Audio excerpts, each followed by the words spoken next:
Assalamualaikum warahmatullahi wabarakatuh. Selamat pagi Bu Erni dan teman-teman. Kami dari kelompok 8 akan mempresentasikan materi mengenai akuisisi antar perusahaan dan investasi pada entitas lain pada mata kuliah akuntansi keuangan lanjutan. Sebelum masuk ke materi, izinkan saya untuk memperkenalkan anggota kelompok kami. Yang pertama yaitu ada saya sendiri, Tariska Anistia Aji, kemudian rekan saya Nafisatul Khairah dan Kowiyah Putri Anggelini. Pertama yaitu ada perkembangan struktur usaha kompleks.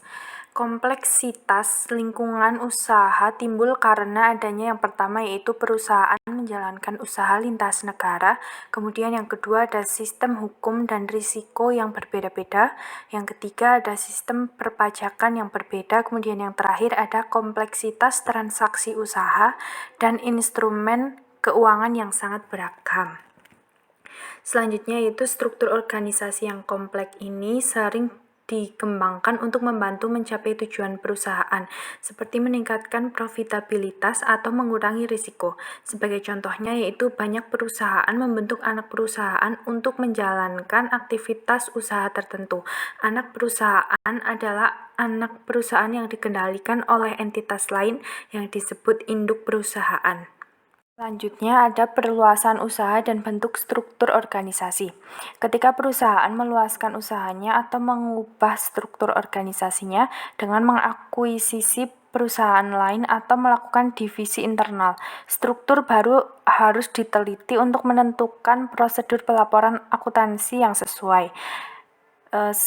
Berikut ini ada beberapa pendekatan yang dapat ditetapkan tergantung pada kondisi yang ada. Yang pertama ada merger, yaitu penggabungan usaha di mana aktiva kewajiban dari perusahaan yang diakuisisi digabung dengan aktiva dan kewajiban perusahaan pengakuisisi, tidak menimbulkan tambahan komponen organisasi. Kemudian yang kedua ada kepemilikan kendali, yaitu penggabungan usaha di mana perusahaan yang diakuisisi tetap sebagai entitas legal terpisah dengan mayoritas kepemilikan sahamnya dimiliki oleh perusahaan pengakuisisi yang menimbulkan hubungan induk anak perusahaan. Selanjutnya, lanjutan dari slide sebelumnya, yaitu yang ketiga ada kepemilikan minoritas atau kepemilikan non-pengendalian, di mana pembelian kepemilikan kurang dari 50% di perusahaan lain tidak mengakibatkan timbulnya penggabungan usaha atau situasi pengendalian. Kemudian yang keempat ada kepemilikan menguntungkan lainnya, yang mana perusahaan dapat memiliki kepemilikan pada entitas lain walaupun tanpa ada kepemilikan langsung pada entitas tersebut. Kepemilikan tersebut mungkin timbul karena adanya perjanjian yang dibuat oleh entitas tersebut atau melalui perjanjian operasi atau keuangan. Selanjutnya ada penggabungan badan usaha atau business combination. A business combination ini terjadi ketika dua atau lebih entitas usaha yang terpisah bergabung menjadi satu entitas usaha. Selanjutnya yaitu alasan penggabungan usaha. Di sini alasan penggabungan usaha itu ada 6. Yang pertama yaitu manfaat biaya, yang kedua risiko lebih rendah, yang ketiga penundaan operasi pengurangan, yang keempat mencegah pengambil alihan, yang kelima akuisisi harta tidak berwujud, dan yang terakhir yaitu alasan lainnya. Pengembangan perusahaan. Yang pertama, pengembangan intern perusahaan. Pengembangan intern perusahaan ini hanya melibatkan unit-unit yang ada di dalam organisasi perusahaan. Nah, contohnya yaitu yang pertama mengembangkan atau menambah jenis produk baru, yang kedua membuka daerah pemasaran baru, yang ketiga mengembangkan proses produksi baru atau perlu dana yang cukup besar dan berisiko tinggi. Selanjutnya pengembangan perusahaan, yang kedua yaitu mengembangkan ekstern perusahaan. Pengembangan ekstern perusahaan ini melibatkan unit-unit yang berada di luar organisasi perusahaan, seperti pesaing, langganan, rekanan, perusahaan sejenis, maupun yang tidak mempunyai hubungan operasional. Penggabungan badan usaha. Beberapa unit organisasi perusahaan yang secara ekonomis berdiri sendiri menyatukan diri menjadi satu kesatuan ekonomi. Secara umum, mungkin saja unit-unit tersebut tetap berdiri sendiri. Selanjutnya, kombinasi usaha atau bisnis. Ada 3 jenis kombinasi usaha. Yang pertama, merger. Merger menurut Baker DKK adalah kombinasi bisnis di mana hanya akan ada satu perusahaan yang bertahan dari berbagai perusahaan yang bergabung dan perusahaan lainnya dibubarkan. Yang kedua, konsolidasi. Konsolidasi menurut Baker DKK adalah kombinasi bisnis di mana kedua perusahaan yang melakukan kombinasi bisnis langsung dibubarkan dan aset serta liabilitas dari kedua perusahaan ditransfer ke perusahaan yang baru dibentuk.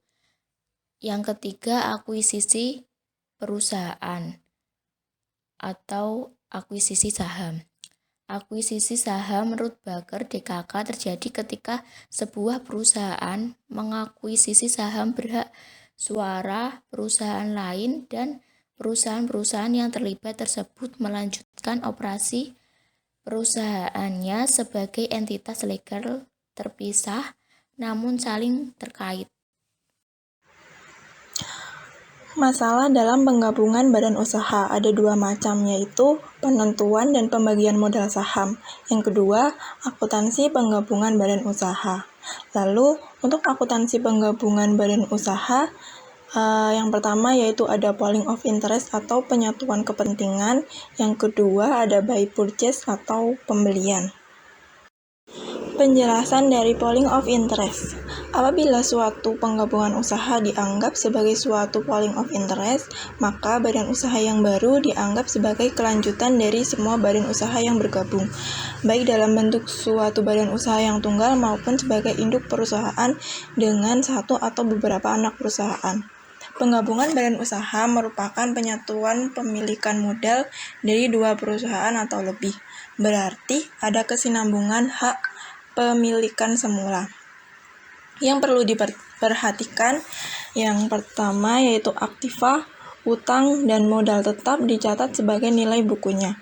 Yang kedua, saldo modal saham dari perusahaan pembentuk dijumlahkan untuk menentukan saldo modal saham dari unit gabungan, termasuk laba ditahan atau defisit laba. Jika modal saham berubah, bertambah atau berkurang, solusinya yaitu jika bertambah, maka pertambahannya diambil dari agio saham. Lalu jika masih kurang, diambil dari laba ditahan. Lalu jika berkurang, maka kekurangannya itu ditambah pada agio saham.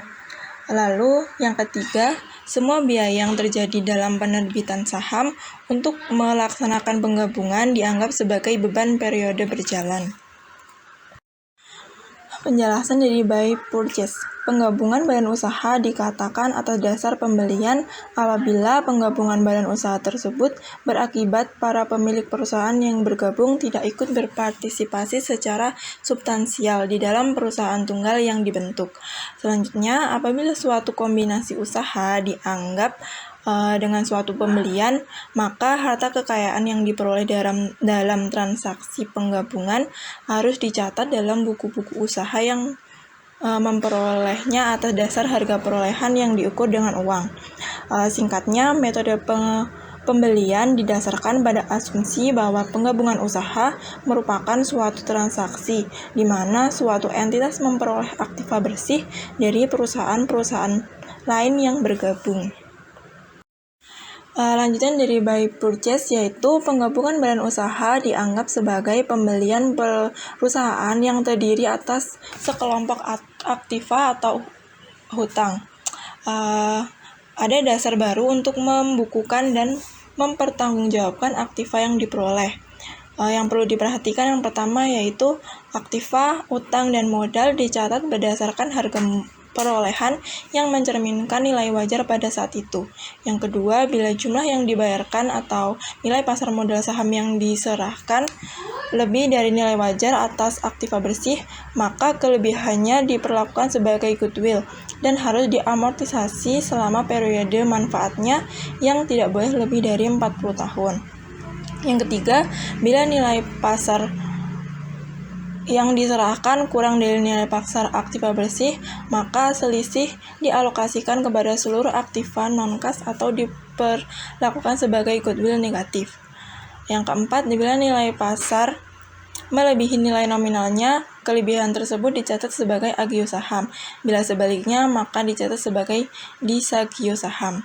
Yang kelima, alat tukar untuk mengambil alih perusahaan bisa berupa uang, aktiva lain, atau surat berharga. Kami akan membahas latihan soal yang diberikan pada pertemuan sebelumnya, pada halaman 86, nomor 2. Pertanyaannya yaitu ada berapa metode penjualan angsuran.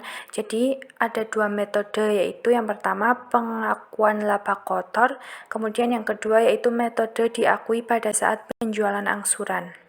Selanjutnya halaman 86 soal nomor 4 bisa dilihat soal pada PPT. Kemudian untuk perhitungannya, terdapat nominal mobil bekas disetujui sebesar 10 juta, kemudian nilai jual setelah perbaikan sebesar 15 juta, laba kotor rata-rata nominalnya sebesar 3.750, ini didapat dari 25% dikali 15 juta. Kemudian ada perkiraan perbaikan sebesar 3 juta. Sehingga didapat nominal 8.250 untuk perkiraan harga pokok. Selanjutnya ada cadangan selisih harga penjualan sebesar 1.750.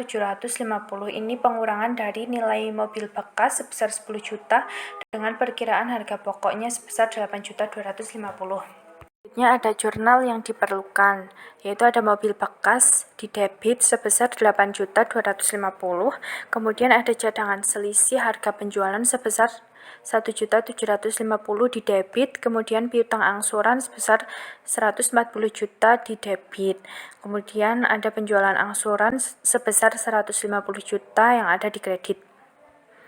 Untuk harga pokok mobil, ada pada debit sebesar 125 juta, kemudian persediaan mobilnya pada kredit sebesar 125 juta. Untuk latihan soal pada halaman 91, yang pertama itu pertanyaannya, apa yang dimaksud dengan penjualan konsinyasi? Yang dimaksud penjualan konsinyasi menurut buku Bu Endang yaitu suatu jenis penjualan dengan cara menitipkan barang kepada pihak lain untuk dijual. Kemudian penjualan konsinyasi menurut Alan R. Drebin adalah suatu perjanjian di mana pihak yang mempunyai barang dagangan menyerahkan sejumlah barangnya kepada pihak lain untuk dijualkan dengan memberikan sejumlah komisi kepada pihak yang menjualkan. Latihan soal halaman 91, soal nomor 2.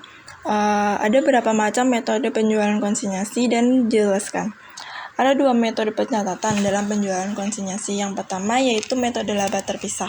Pada metode ini semua laba ataupun rugi yang diperoleh dari kegiatan konsinyasi akan disajikan secara terpisah dari laba rugi yang biasa.